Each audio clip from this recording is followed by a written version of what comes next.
But I did journal back then, and I did know that it would be so dope to have a female Bukowski, like a young woman writing that raw. Like, I fucked this dude last night and he was like, blah, blah, blah, you know? And that's how I write to this day. That was poet Cassandra Dallett. I'm Jeff, and this is Storied San Francisco.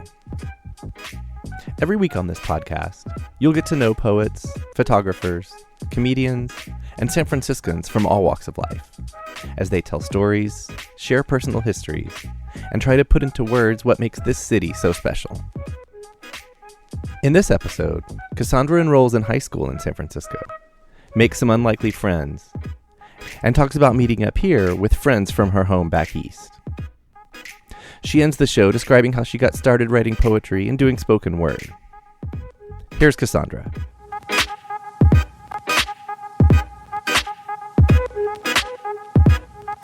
So I started Galileo High right when I got there. So Galileo at that time was called Hatchet High. It's now a really good school. It was a really fucking terrible school in the early 80s. Fucking horrible. There was probably 3 white kids and I was one of them. But I was walking through the hallway. Everybody would just stare and laugh and whatever. Big ass bald head. Totally lost. I literally came out of the country, like the backwoods too. And it was a huge school. And and I didn't know like then that I'm just a super anxious person. I'm totally afraid of crowds and I could never even do that now. Right. But it was really overwhelming. Right. So I'm there. And also, I was always fucking horrible in school and hated school. And so I was in like these super remedial ass classes and they wouldn't let me move out of them because my grades were bad. Mm-hmm. And it was just a joke, a total fucking joke. Like, because I was a really avid reader already. And I was in class, I was always in classes with people that could not really even read. And the math class was down in the basement somewhere. Was class also just kind of theater? Like it was just kids fucking off? Or? There was definitely cocaine and weed in the classrooms. There was some things happening. There was a lot of hilarity. But yeah, it was a definite culture shock. But the cool thing is I was walking along and this pretty Chinese girl with all black on and totally ripped pantyhose layered on top and all this black eyeliner is like, hey, what's up? And I was like, hey. And she's like, come out to the wall and meet my sister in Passion. So I went out to the wall and I met Wendy. That was Judy. Mm-hmm. And her sister's Wendy. And their friend was Passion. And Passion was like the silent Bob. They were all kind of more metalhead. So they were really more in the metal scene. Mm-hmm. But they knew there was some overlap, but not yet like it later became. Okay. There was little overlap, but we were definitely part of that overlap that there was then because we hung out together. Right. So they were like, oh, we're going to leave and go steal some diet pills or something. And so I was like, okay. And I thought they were totally insane. Yeah. Like I might have looked totally insane, but I was like, these bitches are crazy. Right. Those are the freaks. They're really fucking crazy. Yeah. They were like, whatever. We do what the fuck we want. Were you like that? They're crazy, but also super intrigued. Like I want to hang out. I totally want to hang out with them. Oh, totally. Yeah. But I've always been, I'm curious, Mm-hmm. I want to have the experience. I was like trying to have all of them as quickly as possible. Right, obviously. So we went to the store. They stole a bunch of shit. We went to their mom's house. They were huffing whiteout out of paper bags. I was like, these bitches are crazy. I'm just like, I just want a 40 ouncer. Like, I just drink my 40 ouncer. Their mom has been mentioned on this podcast thanks to Ava. So we're talking Chinatown now, right? So we're in Chinatown. Their mom still lives in that same apartment. Yep. Is this your first time to Chinatown? That was the first time I was with them. No, because my aunt actually also worked in a vintage store on Grant Avenue, and I was always down on Broadway. So I was in Chinatown as it related to those things. Right. North Beach, like Grant Street, and definitely Broadway. I mean, I pretty much went to Broadway every night. That's what you did. You just like Haight Street was daytime and Broadway was nighttime. Once that fog came in, kind of went that way. But so I'm like, they're a trip, right? So I go back to my life on Haight Street full time and dropped out of school, basically. And they dropped out of school too, but we didn't really know that because we weren't in contact. And then that summer, I was coming down Haight Street and like these crazy ass girls flying down the middle of Haight Street, down the big hill, Divisadero and stuff on a skateboard. And that was Wendy. And we're like, hey, what's up? Like, I know you from Cal. Oh, no. Wait, the missing piece. So I'm hanging out with a lot of skinheads now. And there used to be this crazy chick, Christoph and Drew. Drew was a punk rocker, huge mohawk, and her dude was a skinhead, and she was known for like biting people's nose off and shit like that. Like she was scrappy as fuck. Yeah.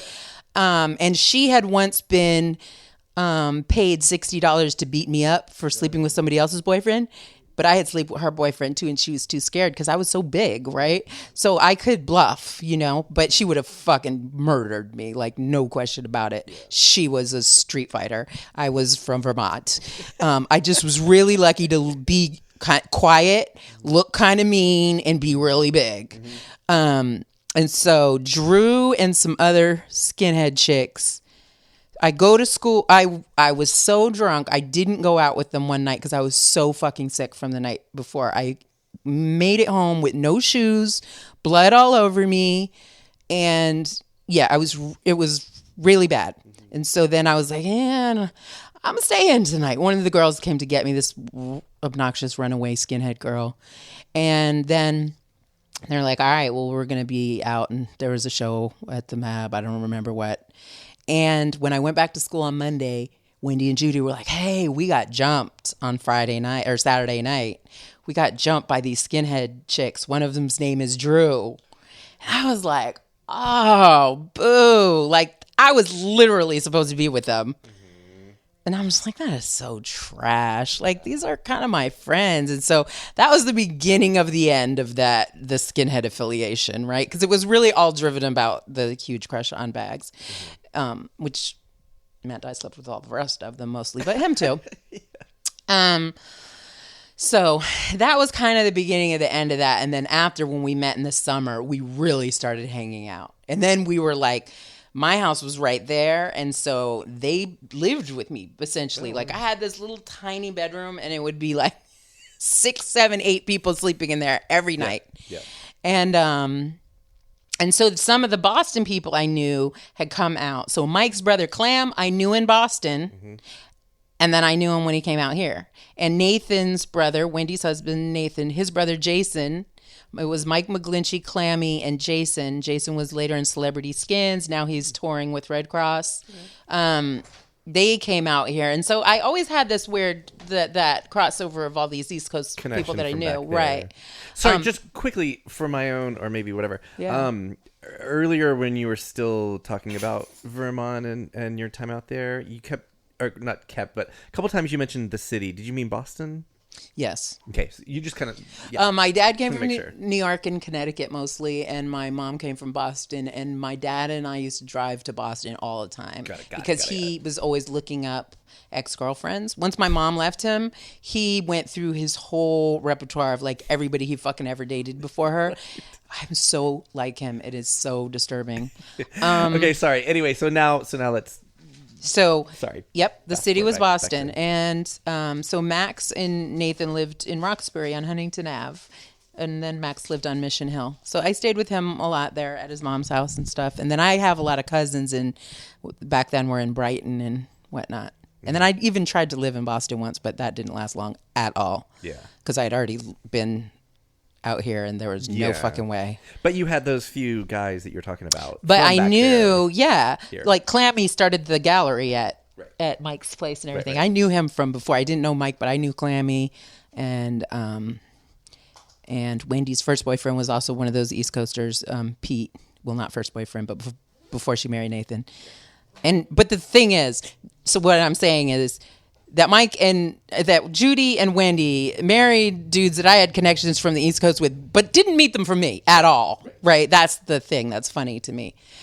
So, yeah, totally, they met because of their connections to each other, but it had zero to do with me and the fact that I knew a bunch of them from out there. Did you meet Mike through Clam or through I met Mike Judy? once he was dating Judy, because in the early 90s, I went back east for a while. And when I came back, Judy met Mike because Mike was at Pete's house when Wendy was living with Pete. Pete and Mike grew up in Maine together. Okay. They've known each other since they were like 7 years old. Right. And so Mike used to go over there, and he was kind of crushed out on Judy. And then they had got together. And by the time I came back into town, they were living on Bush Street. Bush and Powell in this little tiny apartment. I think he talked about it on the podcast a little bit. You know how something can be a total shithole, but it was like the happiest you ever were. And so we all have these really, really fond memories of this apartment. It was our shithole. Like that apartment was not much bigger than this living room. But I went through labor in that apartment. Like we shared Christmas there, just us and our little bit of nothing. And it was just a really sweet time of transition in all of our lives, for sure. And that was Mike and Judy's? That was Mike and Judy's. I mean, they're still that way today. They are. Anyway. Yeah. And this is still the 80s? Did they meet in the 80s? I can't remember. No, in the 90s. 90s, okay, still. Okay, that's so a while. I've got you up to 85. That's how long I've been friends with them. So then we were like thick as thieves. Wendy, Judy, Passion, Cassie. That was us. We were rolled hard. We hung out with punk rockers, skinheads, metalheads, the brothers from the neighborhood, cholos. Like we went on adventures. Me and Wendy had like a pact of you never turn down adventure.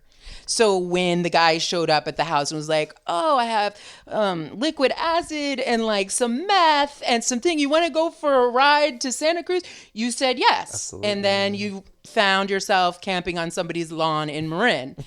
But yeah, we that was our thing. And Wendy has always been really good at like getting older guys to give us all their drugs and money. Mm-hmm. So we, it worked for us. So we rolled like that for years. And then like, shit started getting real. We went to Alamo Park. This is good. The high school I graduated from is Alamo Park, which is, the most famous view of San Francisco with the painted ladies, Alamo Square. Mm-hmm. So there's a continuation school. It's still there. It's called Ida B. Wells now. Yeah. But it was a continuation school run by a black woman named Yvonne Scarlett Golden, who was like a Black Panther, super radical, super fucking active, knew everybody. And she had like Angela Davis stop by to talk to us, and Nelson Mandela's daughter, Carlos Santana, Ron Dellums, Willie Brown, like everybody came to our school because they were friends with her, and we were all complete fuck ups. We didn't give a shit about anything, but anyhow, so our other friend Susie discovered that you could go up there and enroll yourself and tell them that you had a job. So you just had to go in the morning, go to a couple classes, eat free lunch, and leave. Right. So we all marched up there and signed ourselves up and told them that. And then so we used to meet up at Alamo. But usually what actually happened is that everybody would be at my house already, hungover. I would get up and go to school. And then I would come back and wake them up after school. Oh my God. That was more. Yeah. They missed that free lunch. No, we did eat a lot of those free lunches. And the funny thing is I am still really good friends with Andre Griffin, whose mom was Miss Jeffries, who was our lunch lady. And she was the meanest lunch lady. Oh, yeah. We were terrified of her. She seemed like she hated us white students, right? Mm-hmm. And white and Asian. Back then, it was us. And then, rest in peace, John Hatley was with us, a very cool white boy from Richmond district. Mm-hmm.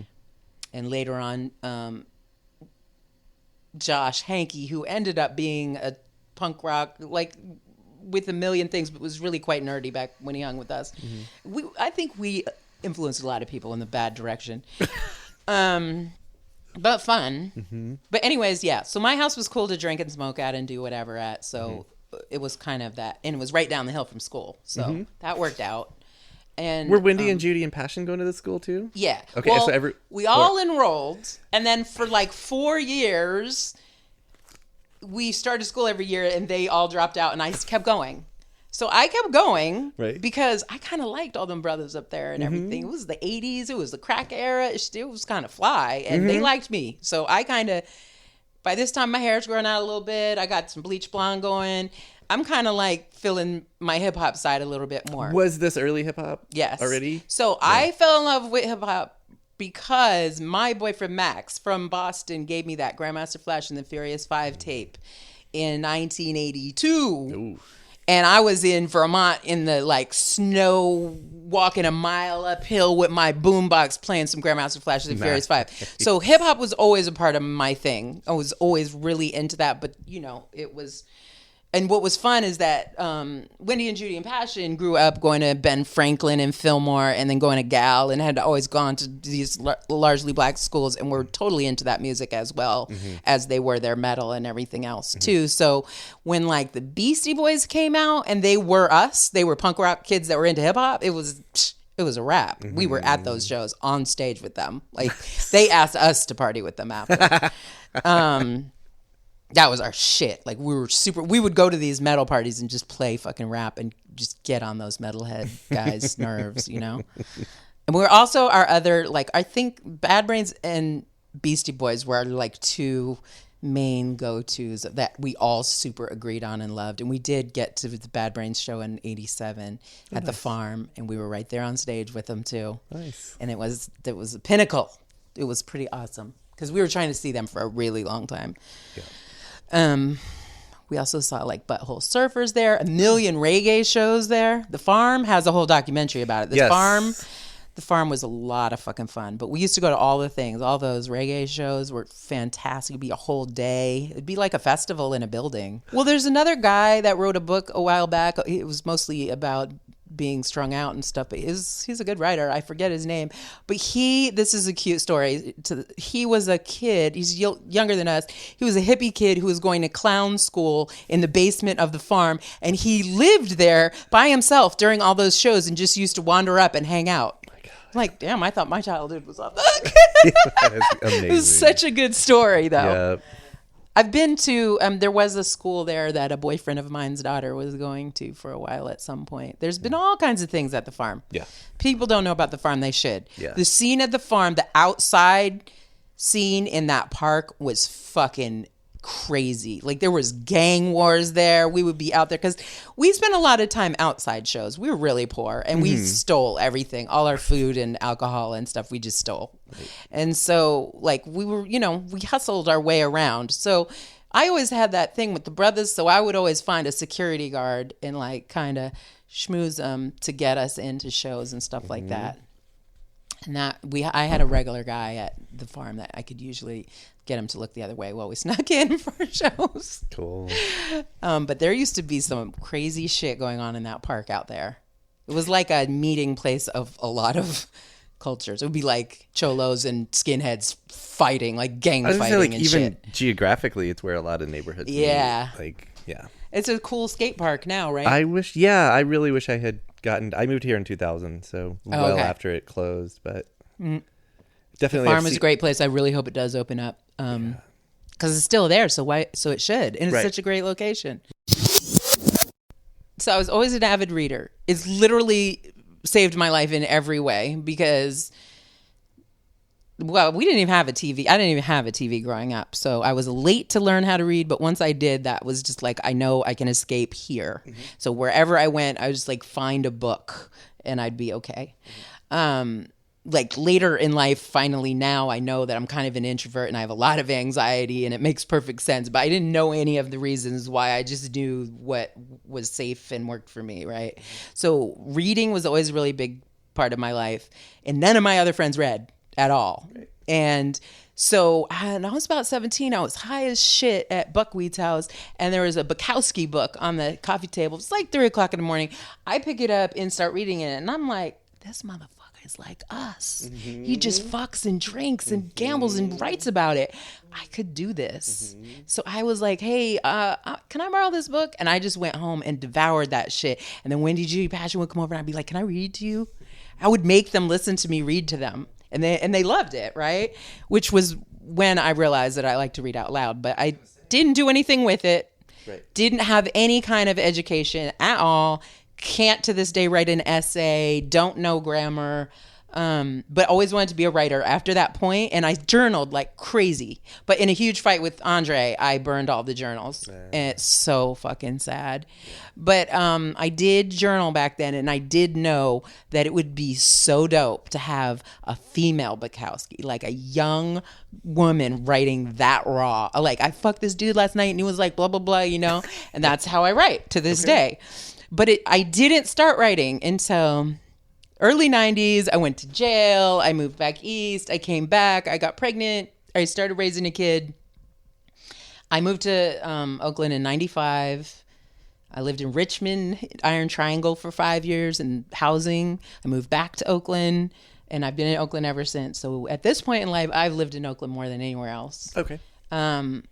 But I still claim being from San Francisco. You still got a 415. I have a 415 phone number, and I will try to always have that. Exactly. Because it's like, I'm from Fillmore.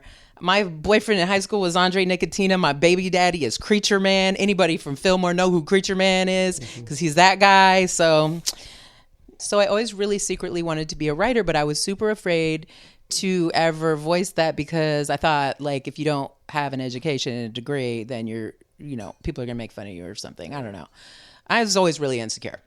And then I went to nursing school. I did graduate that, but otherwise I just basically enrolled in college, dropped out throughout life. Always trying to just like work and keep a roof over my head. So in my 30s, I now have a son. I'm a single mom. I visit my same old crazy auntie, but now she's a cowgirl and lives on a ranch in Nevada. Oh, wow. And I'm with her, and we're like talking about our life, watching our kids play. We have sons that are just 10 months apart. Wow. And we're like, you know what? That's it. Like, let's make a pact. She is an amazing artist, but hadn't been doing shit with it for a long time. And so I said, I promise I will enroll in a creative writing class as soon as I get home. And she was like, okay, I'm going to seriously think about this. And then we started sending each other writing and stuff. And like that David Bowie painting is hers. And so creative writing class? Did that happen? Creative writing class. I went to at Berkeley City College. Mm-hmm. The first assignment was to write a poem. I was like, I fucking hate poetry. Of course. I don't want to write. I didn't ever read Bukowski's poetry even. I fucking was like, no. Mm-hmm. Poetry? No. Zero interest. But you loved hip hop. But I loved hip hop. Just like hindsight. No. And I wouldn't have said I hated like slam poetry as it related to that hip hop. Like, yes, but I didn't want to do that. Right. It's like, yes, I still to this day love hip hop more than life itself, but it wasn't something I thought I should be doing. Got it. And so I wrote a poem about my dad. My dad died that year, and I came back. I wrote a poem, a story. Meh. I loved the people in class. I loved hearing people read their stories. I'm obsessed with people's stories. My favorite genre is memoir. My favorite thing in the world has been documentaries since I was a kid. I mean, when there was hardly any documentaries when we were growing up. And yeah, I mean, that is always my go-to. Real people, real stories is my favorite thing in the whole world. Yeah. So I was just like, yeah, these are kind of my people. And then, so my dad died. I came back and I just signed up for poetry and creative writing. And I was writing about my dad like crazy because he was such a fucking character. I was just like, I have to document, because he was a storyteller, right? And he's no longer here. So I got to write this shit down.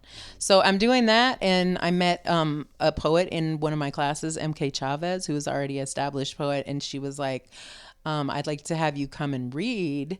And I was like freaked out. Like, I think you're mistaken. I've never read anything in front of anybody except like I would call Wendy and Judy and be like, can I read you something? You know? And she's like, oh no, I think you should. And it was on Valencia at the Creamery, which I guess was part of that. What's that? The college there, New College.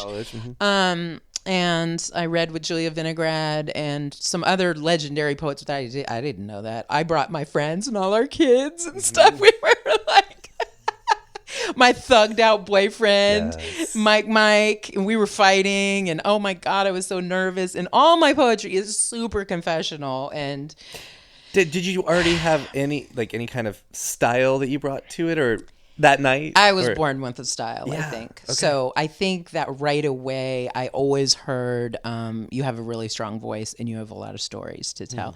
So I looked at poetry as not the thing to this day that I want to do. I want to still write the memoir. I was intending to write a memoir. That's how I got into it. So I went to a memoir thing and I met this guy, Joe Loya, who wrote his memoir, which is called The Man Who Outgrew His Prison Cell. He was a bank robber. And he also has a really successful podcast about bank robbing.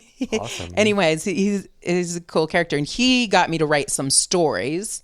But I still haven't finished that initial project. And that was like 2006.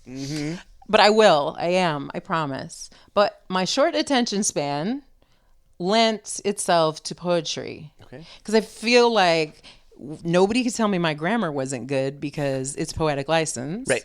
And I could tell you all these crazy things that are flowing out of my mouth and just, it's a poem, right? So it works. Like I could storytell in short tidbits. So all of my books, I feel like, are memoirs and poems, basically. Like there's somewhat of an arc, and you're starting with me as a kid and going up through all these events or whatever. How did it go that first night? Oh, it was fucking horrible. I read so fast that they thought it was one long poem. Right. But of course, my friends were supportive, and I guess I was hooked after that. Did you like it? Like, forget how it went. Well, but it was did you like so, it? I tell people like, hey, we did a lot of shit for adrenaline, or we are, getting high and drunk and whatever, and shoplifting and all that fucking shit. This is my thing now. Like, I'm fucking terrified to get in front of people and read, but that's like a whole high in itself, right? And then afterwards, when people like you and are interested, oh, you're totally hooked. Like, I was super hooked. I started hosting writing workshops at my house. I have like a monthly workshop, and I'll have different writers facilitate it. I host 2 now reading series, which I never wanted to be that end of things, but people ask you, and then you do, and then whatever. I just really like to be the one that shows up, reads some shit, and drops the mic and walks out, But no, I'm doing all this other stuff. I somewhere along the line, in my early poetry, I had the Mike, the thugged out boyfriend, and I could have never invited all these crazy poets in my house and stuff. It wouldn't have vibed. But when we broke up and it was a horrible breakup, and I was always well, the thing that I'm good at in life is cooking for people and making people comfortable and having a house full of people like my dad always did, and looking out for people and just nurturing. And so I started bringing that together with my writing life a little bit, and really opening up my home to these workshops. And sometimes we have readings in the backyard, and I have birthday parties for other writers. And then I host a couple reading series. Now I have two at the Legionnaire, which is a great bar on Telegraph in Oakland. It's fun because you read with so many people and you kind of fall in love with certain people. I'm a terrible listener. So when I read with somebody that really catches my attention, I'm just smitten. And then now I get to be oh, will you read on my thing, or will you come on my podcast? So, I started doing all these other things, which has taken me more away from the writing side, but keeps me having this whole community of crazy, awesome people of all ages, ethnicity.